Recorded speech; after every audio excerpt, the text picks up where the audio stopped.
You ask Tiger to solve. This deals with linear equations with one unknown. The final result is x equals 40. Let's solve it step by step. Group all constants on the right side of the equation. Subtract 3 from both sides. Simplify the arithmetic.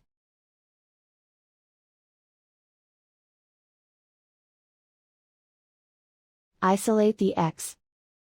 Multiply both sides by 5. Group like terms. Multiply the coefficients. Simplify the fraction. Simplify the arithmetic.